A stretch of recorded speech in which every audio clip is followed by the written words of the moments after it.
안녕하십니까. 조세 전문 변호사 고성치입니다. 오늘의 주제는 부모, 자녀 전월세 계약을 한 경우 세무조사 타켓이 될 가능성이 크다라는 주제로 말씀드려 보겠습니다. 실제 판례를 하나 소개를 해 보겠습니다.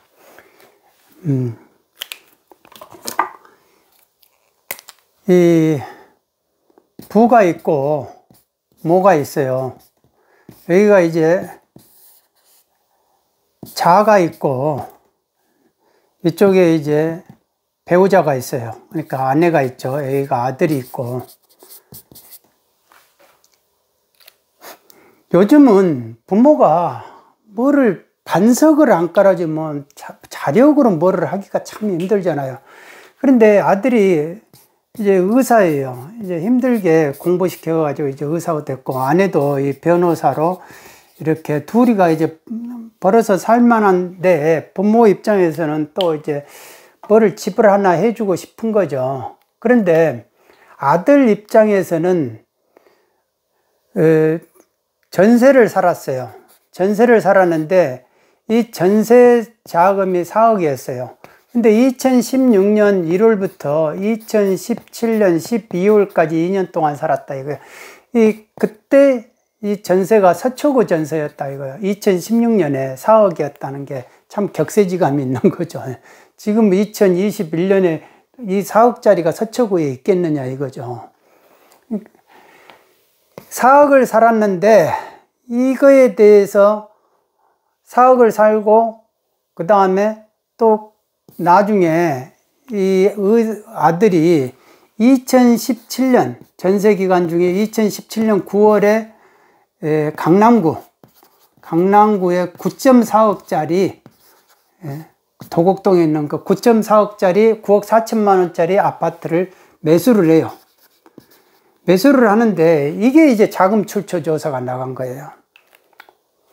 크게 보면은 이게 어떻게 해서 자금 출처 조사가 나갈까? 아들이 의사고 아내가 변호사인데, 그러면 아들 입장에서 왜 이게 조사가 나갔을까? 이렇게 보면요. 여기가 이제 전세 보증금이, 전세가, 그때 당시로, 6억 4천만 원이었어요. 나머지가 대출 3억이었다 이거예요. 3억. 그러면 이게 9.4억이 되잖아요. 9.4억. 이게 왜 문제가 될까? 그러니까 이거를 확인해 보면, 대출 여부도 확인해 보면 되는데, 해명하고 문서로 해명 요구하면 되는데, 이게 실제로 나갔단 말입니다. 그러니까 이쪽에서는 증여가 걸린 게 없어요. 증여가 걸리는 게 없다. 그런데 이쪽에서 나갔을 때 이 부분을 보니까 4억이 있잖아요. 이 4억이 간 부분이 어떻게 갔느냐 하면은, 어머니가, 그러면 이제 이 사람이 이제 임대인이 있을 거 아니에요. 임대인이 있고 이 사람이 임차인이니까, 임차인인데 어머니가 이 4억을 이렇게 싸줘요. 임대인한테 막바로 싸준다 이거예요. 그런데 이 돈의 소스가 보니까 아버지가 이쪽으로 4억을 싸주고 이쪽에서 4억을 싸줬다 라는 게 이제 이게 적출이 된 거예요. 그래서 이 4억은 증여다. 4억 증여 해가지고 이게 증여세 6,500만 원을 고지를 한 거예요. 가산세 합해가지고. 야, 그런데 6,500만 원 그거 적출하려고 이렇게 자금 출처 조사를 할까? 이런 것까지 자금 출처 조사를 하나? 라는 식의 이제 의문을 제기를 하죠. 이것보다 더 심한 것도 많은데, 이렇게 안정되게 이렇게 4억, 이 부분만 이제 보증금을 어머니로부터 받았다 이거예요. 이거는 딱, 전세 보증금으로 이렇게 전세 채무 승계를 하고 대출금으로 하니까 이거는 증여가 안 나오잖아요. 이 부분이 이제 문제가 됐잖아요. 문제가 되니까 이런 거를 알고 본인들은 어떻게 했냐면은,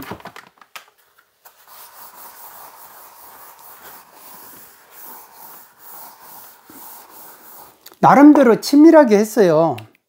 어머니하고 그러면 아들이 차용증을 적은 거예요. 차용증. 돈을 빌리겠다.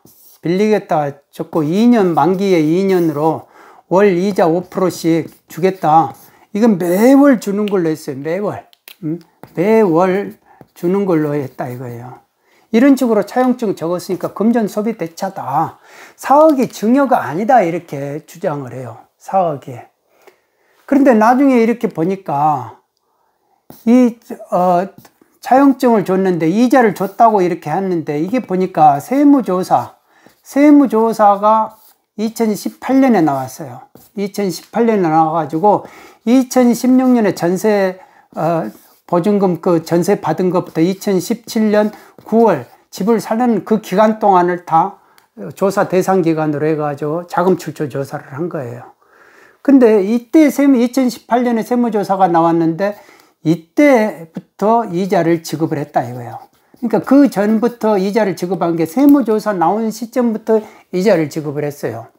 그러니까 아들 입장에서는 봐라 우리는 질권 설정까지 했다. 질권 설정. 이 질권 설정이 뭐냐 하면은 임대인한테 이제 전세보증금 반환 채권을 가지고 있잖아요. 전세 기간이 끝나면 이제 자식이 4억을 돌려받을 수 있잖아요.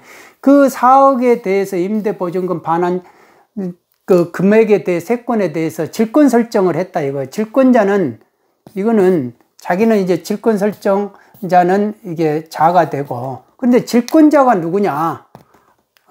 근데 이거를 공란으로 해놨어요. 공란을 질권 설정 계약서를.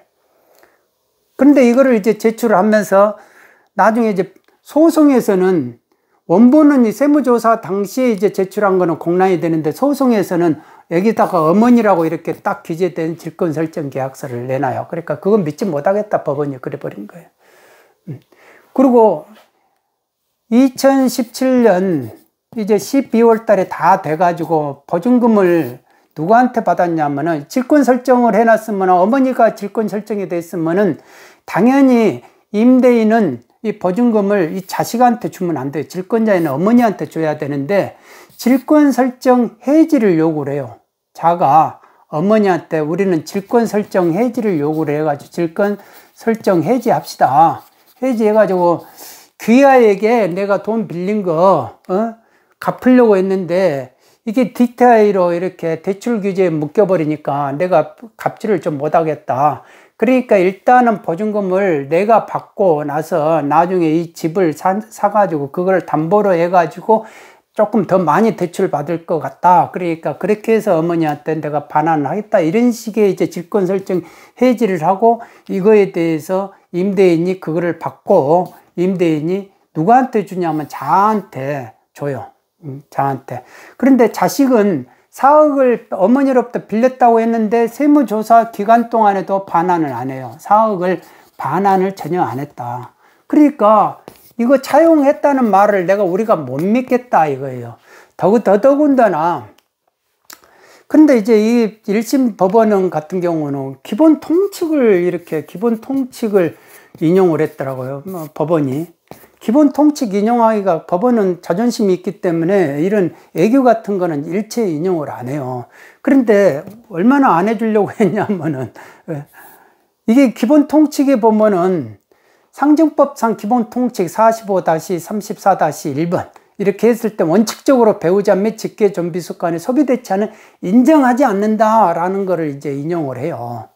그리고 예금 인출 후 아버지로부터 예금 인출해가지고 어머니로 됐고 어머니가 이 임대인한테 돈을 대신 지급했다 하는 거 아닙니까? 그러니까 인출 후 예금 입금은 일단 증여로 본다 이거죠. 증여로. 그러니까 부모 자식 간의 관계에서는 웬만한 거래는 다 법률령에는 증여로 보겠다. 추정이 된다. 그러니까 증여가 아니라는 사실을 입증을 해봐라 라는 식으로 이렇게 법원이 판단을 하는 거죠. 그래서 원칙적으로 긴밀한 친족 관계에 있는 당사자들은 특히 부모 자녀 관계는 더 심하죠. 조세 부담 후 회피라는 동일한 목적 하에서 움직인다 이거죠. 동일한 목적 하에서 움직인다. 그러니까 형식만을 임으로 만들어낸다 이거죠. 이런 식으로 금전 소비대차 차용증이라든지 질권 설정 계약서라든지 이런 거를 형식적으로 만들어낼 우리가 너무 크다 이거예요. 그러니까 배우자 및 직계 전비속 사이의 소비대차 관계를 입증하는 듯한 처분 문서, 질권 설정 계약서, 차용증 이런 것이 작성되었다고 하더라도 이러한 차용증이라든지 질권 설정 계약서 그 내용이 진실하다는 것에 대한 객관적인 자료를 추가적으로 입증해라. 입증할 필요가 있다라고 법원이 그렇게 문구를 명시를 해요. 그러니까 그게 법원의 판단이다 라는 겁니다. 물론 이제 지금 1심 법원인데 최근에 나온 판례인데, 그러니까 지금 이 추세가 이런 거예요. 직계존비속간에는 웬만해서는 안 믿겠다 이거예요. 그냥 한마디로 말해서 상정 기본 통칙대로 원칙적으로 배우자 및 배우자끼리, 직계존비속간에 부모 자녀끼리 그런 소비대차는 인정하지 않는다라는 원칙 하에서 보겠다. 그러니까 그게 소비대차라고 하려면은 객관적인 자료를 추가로 내봐라 라고 이렇게 하는 거예요. 그러니까 소비대차 계약서를 적어도 뭐 만기가 5년 후다 막 이런 식으로 적잖아요. 일단은 그거는 세무 공무원 단계에서 걸러질 가능성이 커요. 못 믿겠다 하면 끝나는 거거든요. 그럼 억울하면 불복하세요. 여기 이 단계도 분명히 세무조사 단계에서 우리가 차용증 적었고 질권 설정 계약서 적었고 이자 지급했고 막 이런 식으로 말을 했을 거 아닙니까? 예. 그런데 그것이 억울하면 불복하세요 했으니까 불복했는데 결국은 행정심판 안 되고 소송 1심까지 지금 하고 있는데 이것도 법원에서 인정 못하겠다 이렇게 나와버린 거 아니에요. 그러니까 부모 자녀 관계에서 무슨 행위를 하는 거 그게 상당히 국세청을 심기를 건드린다라는 겁니다.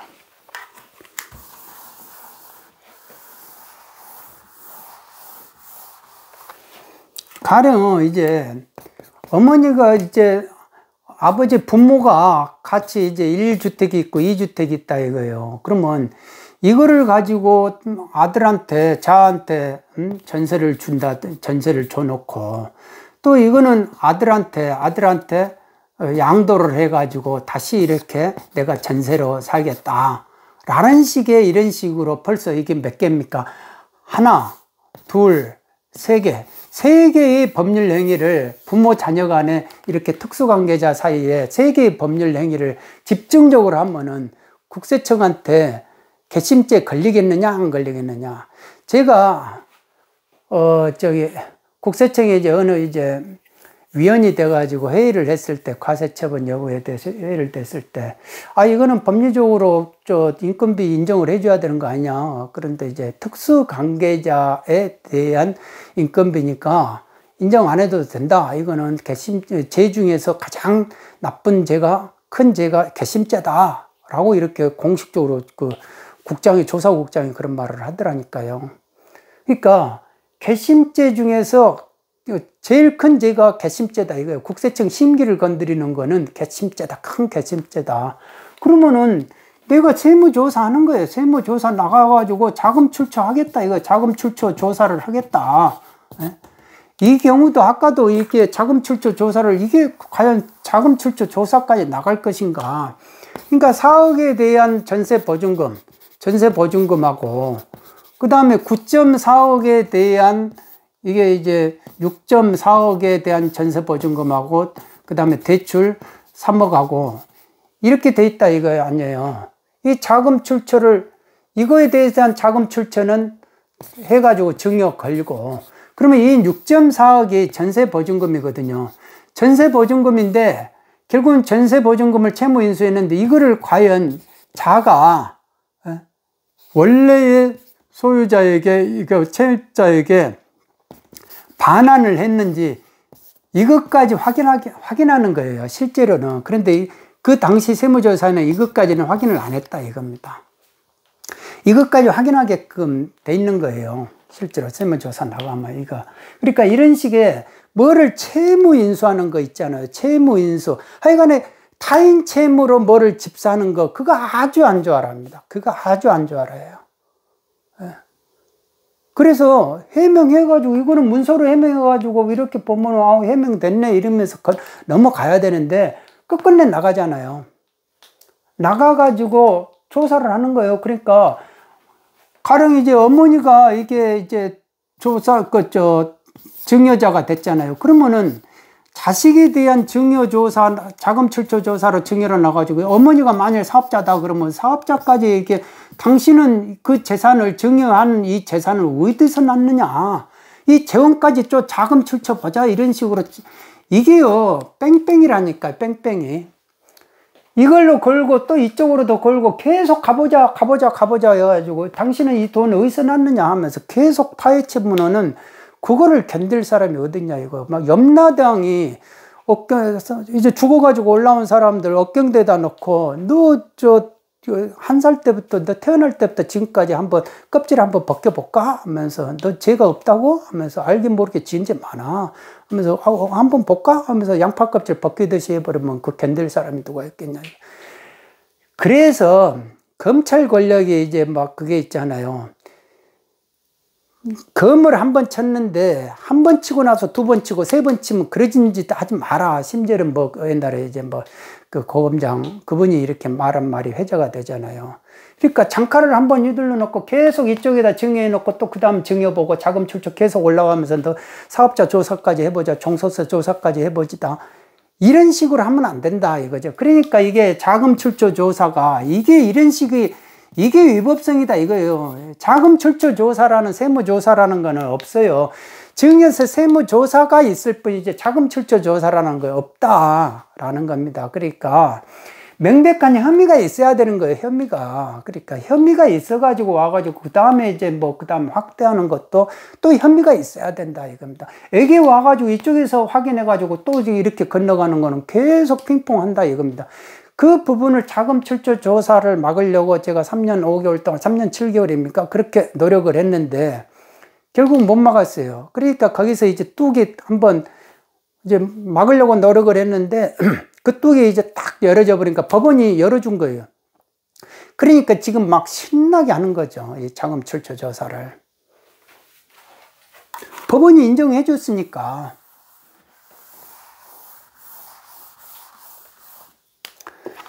그래서 지금 이 전월세 신고제 있잖아요. 전월세 신고제 6월 1일부터 2021년 6월 1일부터 하잖아요. 이 전월세 신고제를 하니까 전월세 신고를 안 할 수가 있나요? 그동안에 이게 임대인이 있었잖아요. 임대인이 있고 임차인이 있었어요. 임차인이 있었는데 이 임대인이 다 해가지고 60채나 있었어요. 60채나 있었는데, 이 사람은 여기가 이제 고가주택을 이제 임대를 해요. 그런데 이 사람은 고가에 이제 전세를 산든지 월세를 산다, 이거예요. 그런데도 이게 세금으로 누락이 된다, 이겁니다. 이게 누락이 되는 이유는 이 사람들 입장에서는 신분이 밝혀지기를 원하지를 않아요. 세무조사하고 하여간에 국세청하고 부딪히고 요만한 것도 절대 털 끝에도 부딪히고 싶지 않은 사람들. 이게 이제 사업자들인데 막 뒤를 펴면은 이제 뭐가 걸릴만한 사람들이 이제 이런 사업자들, 연예인, 뭐 정치인, 뭐 이런 사람들이 있잖아요. 익명을 보장받고 싶어 하는 외국인들, 뭐 이런 사람들은 고가를 줘도 이쪽에서 전입신고를 안 해버려요. 전입신고를 안 해버리고 이거에 대해서 뭐 비용 떨지도 않고, 그러니까 이거를 고가의 전세금을 줘도 이 사람들이 누락을 해도 걸리지를 않는다, 이겁니다. 그러니까 국세청 입장에서는, 그리고 이제 이쪽에서는 이제 외국인들이 또 있잖아요. 그러니까 국세청 입장에서는 이 사람들을 어떻게 잡을까 하면서 그냥 막 빅데이터 분석을 한다 하잖아요. 빅데이터 분석을 하면 일단은 이게 이제 등기부에 보면은 이제 갑이라는 사람, 만약 이제 제가 이제 고성춘이다. 고성춘이가 이게 60채를 가지고 있는 거예요. 등기가 돼 있으면 명의신탁으로 돼 있는 거는 확인이 안 되겠죠. 그러니까 내 이름으로 된 게 60채다. 60채인데, 이게 이 하나는 어떤 거는 막 이게 80억짜리가 고가주택이 되고 이거는 막 20억짜리가 되고 막 이런다, 이거예요. 그런데 전체적으로 계산해 보면은 1년에 한 5억 이상씩은 임대소득으로 신고를 해야 될 것 같은데 신고가 안 돼요. 뭐 1억 정도밖에 안 되고 8천만 원밖에 안 되면 이거 봐라. 이렇게 이제 잡아내기 시작하는 거. 이거 야야야 조사해봐 빨리. 이런 식으로 이제 소팅이 돼버리는 거죠. 이 컴퓨터로 기준을 정하면 돼요. 다주택자, 고가주택 가진 사람들, 그런데 임대소득으로 적게 들어온 사람들, 이 세 가지만 입력을 컴퓨터에다 집어넣어보면 탁 튀어나오죠. 나올 수밖에 없지 않겠어요. 그러니까 이런 식으로 얼마든지 의지만 있으면 국세청은 자료가 너무 많기 때문에 그거를 어떻게 가공을 하느냐에 따라서 세무조사가 얼마든지 이루어질 수 있다. 그리고 국세청은 일단 과세하는데 큰 지장이 없어요. 크게 문제될 것이 없는 거예요. 그러니까 억울하면 불복해봐라 라는 식이니까 일단 소송까지만 가면 내가 부실과세로부터 책임으로부터 뭐 그렇게 면피를 당하는 거니까.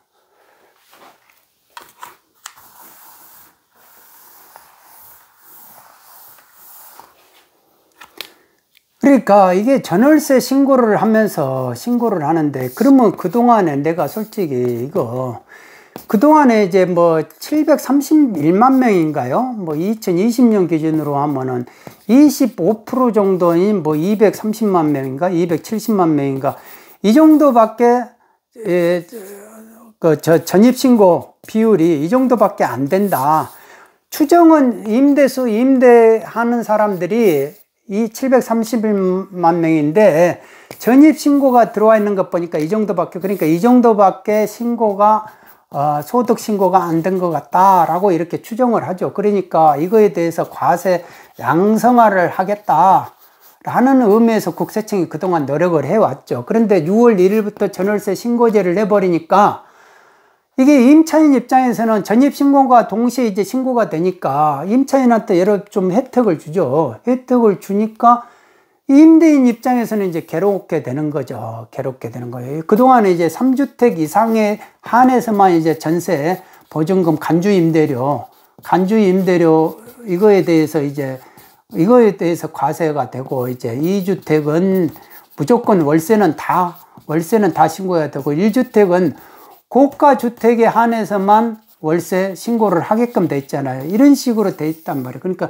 3주택 이상이 아니면은 아무리 고가 전세보증금으로 뭐 70억, 80억 받아도 신고를 안 했다 이거예요. 단지 그거를 넣어가지고, 은행에다 넣어가지고 3, 4천에 이자가 나오면 이자 소득세만 냈을 뿐이다 이겁니다. 그러니까 전체적으로 국세청은 데이터를 저 사람의 이자 소득이라든지 뭐 이렇게 다주택 보유 숫자라든지, 그 다음에 임대소득 뭐 소득세 신고한 내역이라든지, 그 다음에 저 사람이 고가주택을 가지고 있느냐 안 가지고 있느냐 막 이런 식으로 여러의 이제 입력 요소를 컴퓨터에다 집어넣어가지고 소팅을 하면은 웬만한 사람은 걸린다라는 겁니다.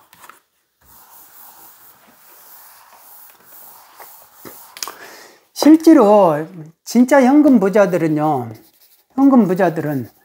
있는 집도, 도곡동에 있는 그 집도 팔아버리더라고요.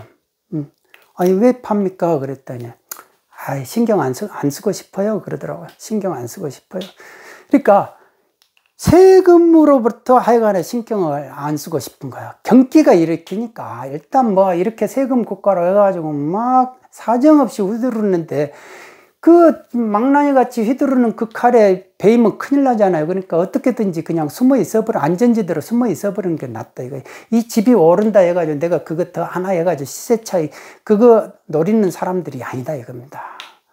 그런 사람들은 이 집값 올라가지고 시세 차이 노리는 그런 사람들이 아니에요. 오매불망 내가 안전하게 조용하게 있기만을 원하는 사람들이다. 그러니까 돈 한 푼 지금 더 벌고 빡 이런 것이 아닌 거예요. 그 사람들 입장에서는 안전하게 자기가 세무조사를 안 당하고 가만히 버티고 있는 것이 자기가 돈 버는 것이다. 이거 왜? 걸리면 탈탈 털릴 수 있으니까. 그래서 조심하는 거죠. 조심하고. 그래서 이제 그 사람들은 그러면 빌딩 같은 것이 있어요. 빌딩 같은 것이 있기 때문에 그런 걸로부터 밥 먹고 사는데 전혀 지장 없는 사람들. 그런데 그 사람들은 가만히 이렇게 지켜보다가 이제 집값이 언제까지 올라갈 수는 없는 거 아니에요. 어느 순간에 딱 떨어진단 말입니다. 이 시점이 언제 몇 년이냐. 근데 이 주춤하다가 이렇게 다시 올라가더라도 이 기간을 노리고 있다. 이때 내가 집을 다시 사도 된다 이겁니다. 얼마든지 현금이 있기 때문에 얼마든지 사버린다 이거예요. 무슨 대출 그런 거 필요 없어요.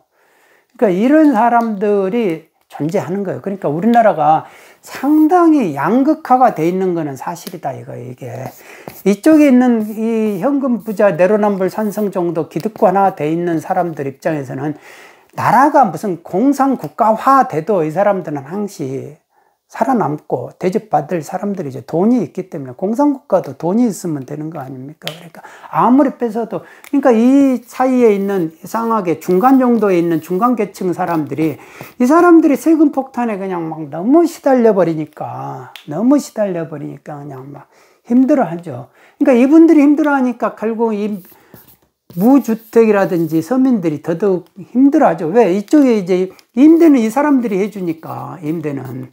결국은 다주택자들이 임대해주니까 사는 거 아니에요. 그러니까 국가가 그러면 공공으로 하든지. 근데 그게 한계가 있잖아요. 그래서 지금 다주택자를 투기꾼으로 잡는 순간에 이제 무주택자들이 더 힘들어지는 것이고. 그런데 이게 전세가 무주택인지, 유주택, 진짜로 이게 전세는요, 참 다양한 군이 있어요. 다주택자들도 전세 살 수 있고요. 무주택자도 전세 살 수 있고, 1주택자인데도 전세 살 수 있는 거예요. 그러니까 누구는 70억에, 무주택자가 70억에 고가 전세를 사는 경우도 있죠, 당연히. 그러니까 세상은 요지경인 거예요. 그러니까 그런 거를 가지고 국가가 막 어떻게 세금으로 이렇게 해가지고 그거를 뭐를 이렇게 해라 저렇게 해라 막 국가가 개입한다는 그 자체가 힘든 것이다. 그게 이제 실패를 전제로 해서 한번 나는 안 그리라 한번 하면서 의욕을 한번 부려보는 거죠. 근데 그 고통을 이제 누굽니까? 국민들이 당하고 납세자들이 당한다. 그게 이제 문제라는 겁니다. 그래서 지금 전월세 신고제 그 부분에 대해서 또 과거로 소급해 가지고 내 것이 노출이 돼 가지고 막 이게 두려움에 떨 수도 있죠. 그런데 그 국세청 지금 세무조사건이 지금 엄청 바쁠 겁니다. 바쁘니까 지금 앞에 큰 덩어리를 보고 싶지 이렇게 자잘한 거 지금 볼 시간이 없을 것이다. 그런 생각도 듭니다. 여러분 모두 건강하시기 바랍니다. 오늘은 여기까지만 하겠습니다. 여러분 모두 감사합니다.